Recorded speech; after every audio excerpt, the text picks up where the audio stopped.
What's up? How you doing? Welcome back to another installment of the Foreigner Podcast. I'm your host, Andrew Günther, and in my podcast, I talk about everything related to being an exchange student and living abroad in a different culture in general. I thank you very much for listening to this episode again, and I would really appreciate it if you would share my podcast with other interested friends so I can reach more people with my education on exchange programs. So today, I want to talk about something that I am currently dealing with, coming home and being in your home country again. I hope this is interesting for you, and just as with my other topics, you can always send me questions at theforeignerpodcast@gmail.com. That's my email address again, theforeignerpodcast@gmail.com. And then I can answer your questions in my next episode. And as I mentioned, today I want to talk about troubles becoming a person of your home country again, to becoming a citizen of your home country again, to just coming home as a person. And then there's, of course, always an item and a quote of the episode only for you. Now, I don't want to let you wait any longer, so here I dive right into the topic of this episode. So, coming home, that's a pretty big topic, and I want to, again, put my touch on it. So I'm home for 7 months now, and I feel like the main struggle about coming home is over for me now. I hope that this is true. So what were the troubles I had to go through? Well, of course there's missing my host country a lot, and that's especially a problem in the beginning. It's like being homesick, but for your second home, for your home that is on the other side of the globe, possibly. And just missing that is a big problem because oftentimes you will just randomly get sad or anything because you miss your home country and your host country and home country and that culture, and you'll just want to go back there, but you can't, and that's really a bad thing for just your happiness. Yeah, it kills happiness. And then, of course, the old friends that I had in Germany and that you will have had in your home country, not your host country, they're different. And you change, and your old friends did as well. You have become different people, especially you. You will have changed a lot, and you will have grown up a lot, matured enough, and that's just gonna give a whole different situation with your friends. There will be different interests that you now have and that they now have. You will have different opinions on things, and that might lead to problems with your former friends. But it can also make you get new friends because now you share interests and opinions that other people you haven't known or briefly knew before carry with them. And so it's not just a bad thing that you lose old friends. It's also an opportunity to meet new people. When one door closes, another one opens. Always remember that. Just that you lost or are losing friends doesn't mean that you will forever be friendless. You will likely meet new friends that you now can relate to. But also a thing with the interests and opinions that have changed. I can give a good example there. Partying. So before my exchange, I was never a party goer. Like, I've never been on a lot of parties. But before my exchange, I was planning on going to parties every weekend after my exchange. My plan was to work on the holidays just to save up money in order so I could go party during the weekends when it's school time. And that has completely changed. I do not feel the desire to go partying and get drunk and be hungover the next day. Even though I have barely ever done that, I still do not feel the need to do that anymore. It just doesn't seem attractive to me anymore. It feels like a waste of money and time and brain cells. But that is the thing that changed during my exchange. And I had friends which I was planning on going partying with hardcore after coming back, and now they're going partying hardcore, and I don't care. I just don't relate. I can't relate to that. So that's the thing that happens. And that doesn't have to be a bad thing. Because you changed, they changed or did not change, and now you have different interests. That's completely normal. You don't have to worry about that.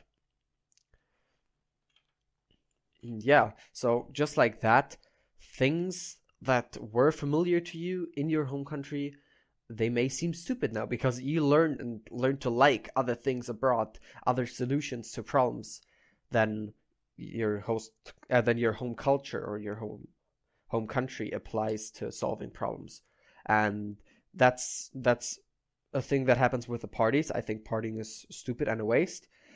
But I mean, in the US, the people like to party even more than they do here. But I personally liked not going on parties and not being in that kind of environment. So that's a thing that I learned, that I don't need the partying and I don't need getting drunk on the weekends to have fun. And I think it's obsolete for me. But just like that, there will be things, and that can be pretty much anything, that you may now find stupid, which you found pretty cool before you left. Or other way around, you found things that you thought were pretty stupid, and now you want to do them at home. A thing like that for me is probably lost places. So if you don't know what lost places are, these are usually structures like buildings and stuff that were given up by humans at some point, and now nature claims them back, or at least they're abandoned. And before, my parents were sometimes going to some lost places, and that never was interesting for me, like at all. I Why would I go there? It's just some old ruins standing in a forest, and there's some trees, and hey, you can say I found ruins in between trees that were on the internet. Congratulations. But now my fire for traveling and seeing places has been ignited, and I can't wait until I'm 18, when I'm legally allowed to drive alone, that I can drive myself to some abandoned locations and to some lost places in order to explore them, because now my fire for exploring and traveling has been ignited. So that's a thing that I thought was stupid before, and now I think it's pretty cool. So as you see, things change, and you will certainly have things like that as well. If you can relate to that, then leave a comment and tell me your what your thing that you learned to value or learned to not value anymore in your exchanges. But I want to move on. Yes, as I said, that things in your home country may seem stupid, and same is for the culture. Like some things in your home culture, in your native culture, they will just annoy the heck out of you. Like, Germans are very direct, and I really value that. But there are other things that Germans do, like being extremely picky when it comes to money. Like, there's a good quote in a song. It says, uh, you owe me €1.30. Like, that's not acceptable. But it's just such a small sum. I mean, get over it. But Germans will be picky on that, at least most Germans. And that's the thing that annoys me, because it's just €1.30. Leave the person alone. So, as that example shows, there will be things that you may find incredibly annoying about your host culture, but about your home culture, sorry.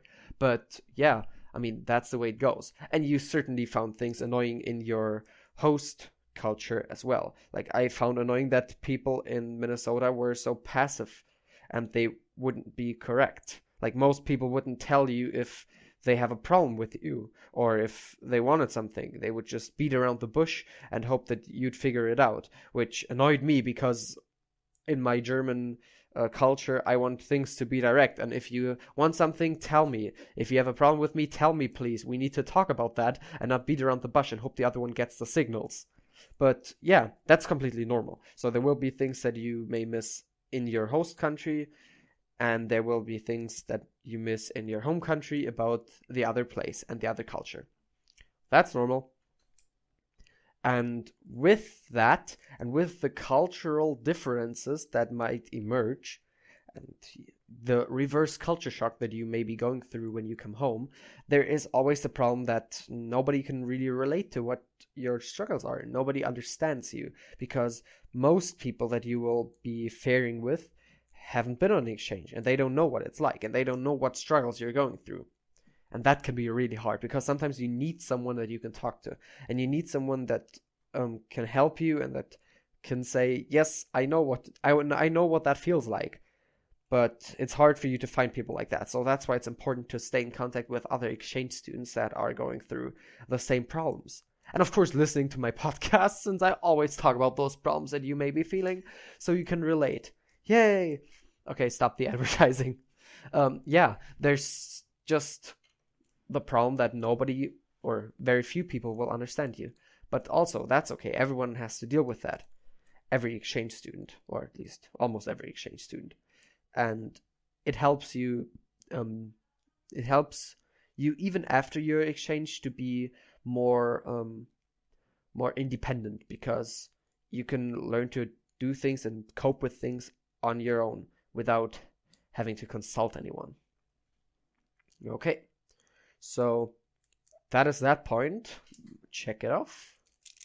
Okay, now let's get to the next point. That is that people at home may appear so narrow-minded to you, and yeah, so close-minded, because they haven't been on the other side of the globe. They haven't seen what you've seen. And that's a thing for me. Like, some people in Germany I find so ignorant and, yeah, just close-minded.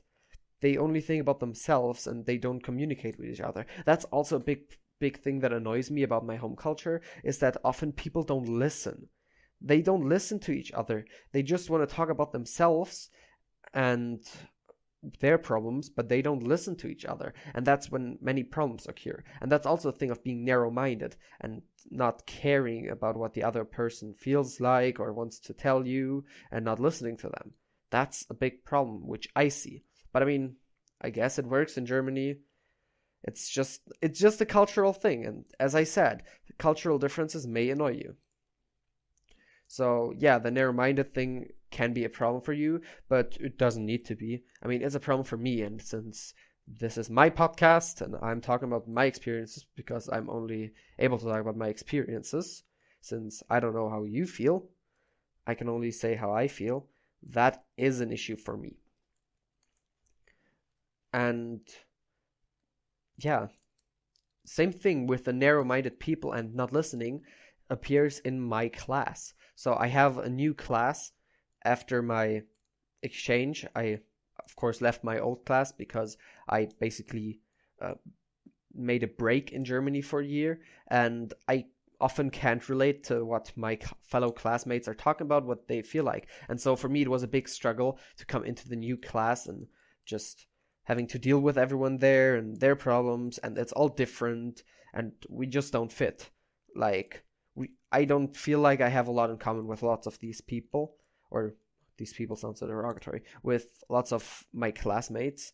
So that's also a struggle for me. But there are people outside of school which I have things in common with, which doesn't make it that big of a deal. And if you have problems like that as well, if you can't relate to your new classmates, then find people you can relate to and that you have things in common with on your free time.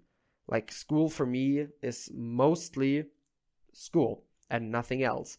Most of my friends are not in my school. I don't see them that regularly, and I talk about other things with them. I spend time with them out of school.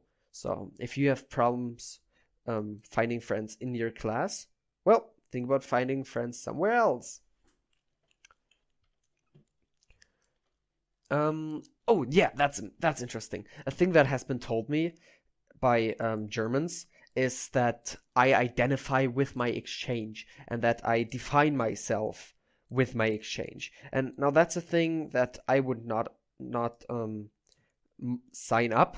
I don't think that I talk about my exchange a lot, but if it feels to people in here like that, then it's truth, because perception is reality, as we learned in sociology. So regarding that, you should be cautious to not really identify and define yourself by your exchange, because you're not only that person who went abroad, you're also that person who has lived here for 15 or 16 years before, and you're also that person who now lives here again. You're not just that person you were once you were somewhere else. So if people feel like you only identify through your exchange, then you should work on trying to solve that. And I'm trying on not being that person. Just don't be that guy. Don't be that exchange student. That should help a lot. And often a thing that happens with new friends or people you meet, they don't care about your problems and they cannot relate to what you're going through. And that's okay because they don't need to. As I said, oftentimes they can't understand because they just haven't been through the same thing and they don't need to. Because if you have problems like that, I mean, can they really give you that good advice if they've never even experienced that situation? I would not feel confident taking advice from a person that has never experienced the things I have experienced because they never got the chance to do that, sadly. So how based on fact and knowledge and how good of an advice can they give? So if you have problems that your friends cannot really relate to because you were an exchange student and they weren't, then you should likely talk to another exchange student, to a fellow exchange student, because they can relate much better than your friends at home. But of course, talk to your friends if you feel like they can relate. And if they ask you questions, definitely answer them.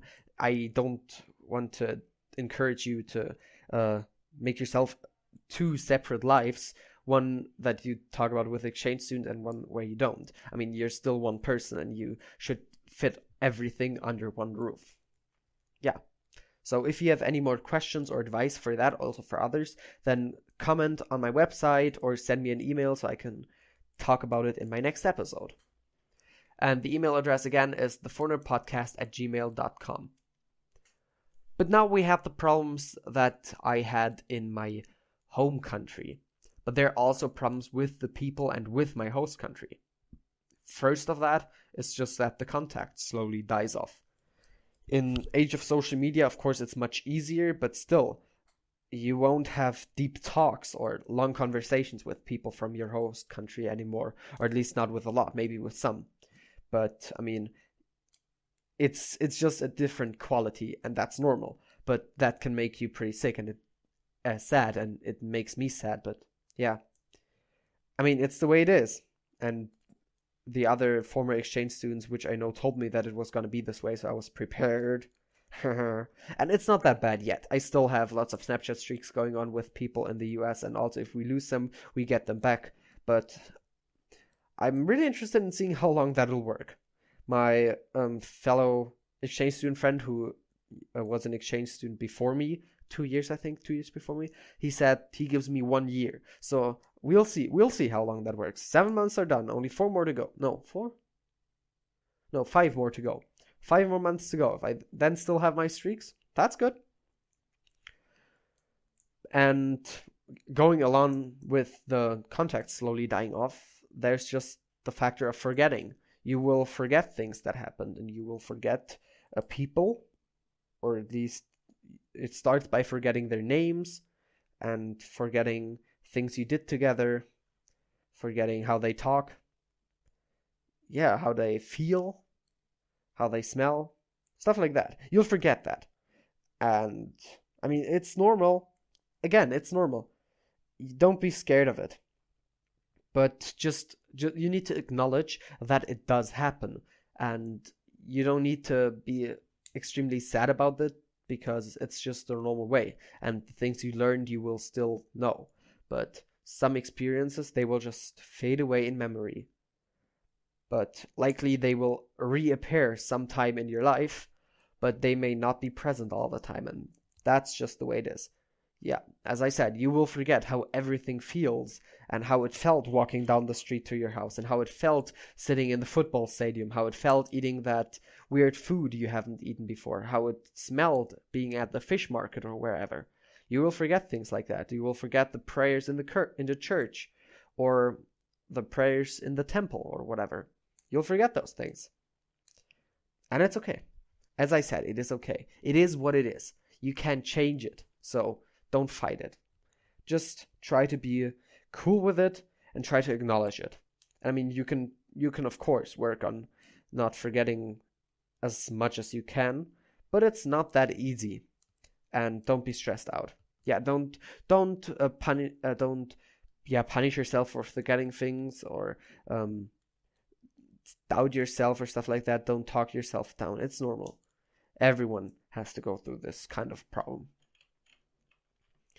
And with going along with forgetting things, you want to go back to your host country because you want to relive those things, but you can't. And that drives me bonkers. Like, I'm in school, I cannot just go back there. Also, I don't have the money to fly back there and live there for 2 weeks or whatever. I I can't. That drives me nuts. That really drives me bonkers. I would love to go back, but I can't at the moment, and that's pretty sad. So, yeah, that's the problems that you may encounter considering host country wise. So, what can you do about it? What can you do about the problems occurring here and the problems occurring back in your host country? Well, same things as you did in your host country when you were missing home. Distraction. Do stuff. Go out. Get your ass off the couch and do something. If you distract yourself, you don't have the time to miss your host country. You don't have the time to miss people. And that's what you want to do. That's when it doesn't hurt. My timetable is super full right now, and I barely even give myself time to like crazily think about my second home. I very rarely catch myself in thoughts of how it was at home just because I don't have time to do that. I live in constant stress right now, always doing stuff, always planning stuff, writing emails, texting people, organizing stuff. All that things and stuff go on. So if you just distract yourself from everything that has been bad for you, like as in bad things meaning things that you miss, problems that you encounter, friends that you miss, or you being sad because you don't have a really, really, really close friend right now, distract yourself, get involved. And if you get involved and do things and do social things, not just sit in front of your PC and, I don't know, program stuff, you will also meet new people and you may meet great new friends. So, yeah, distraction is key. Because when you have nothing to do and you just lay around, that's when the homesickness rises up and creeps out of the darkness towards you to make you feel bad. So do it as me. Get involved, find something you love, and then commit time to it.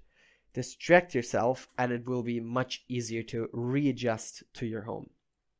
So yeah, that's pretty much my advice. And checking the time.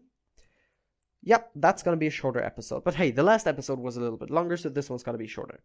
So now I get to the quote of the episode. And that's a really interesting quote. It says, "You can decorate absence however you want, but you're still gonna feel what's missing." It's by Siobhan Vivian. She's a novelist from the USA.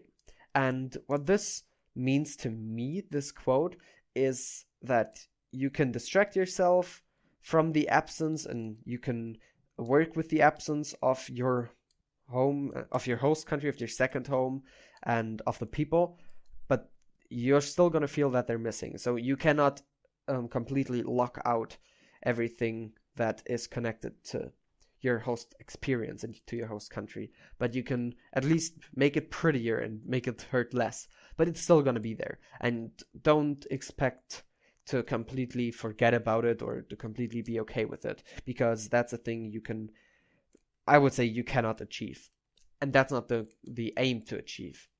So yeah, that's my take on that. And now the item of the episode is a Polaroid cam. So there's been a trend last year in the US where everyone would have those Polaroid cams that you can take a picture with, and then it comes out at the bottom. You can wiggle it around in the air and it would instantly develop itself. Those are pretty cool to make memories and to take pictures. So get one of them if you can, but they're quite pricey.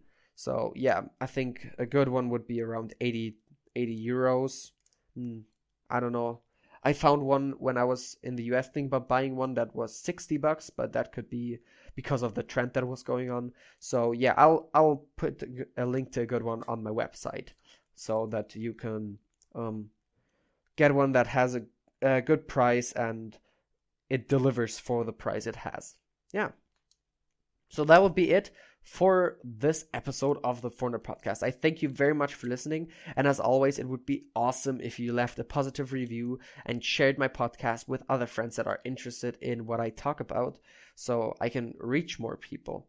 And always sign up to my free newsletter, the Foreigner Podcast Monthly, on my website. If you do so, you will get a free ebook called The 5 Worst Exchange Student Itches Scratched, where I explain and solve 5 really big problems that most exchange students encounter. I really put a lot of effort in it, and the newsletter is really not a lot. It's just one email once a month with like 5 minutes worth of reading, and it has the lessons learned of the past month in it. So of the 4 episodes of the past month, I collect my biggest lessons learned that you should have taken away, and I list them again.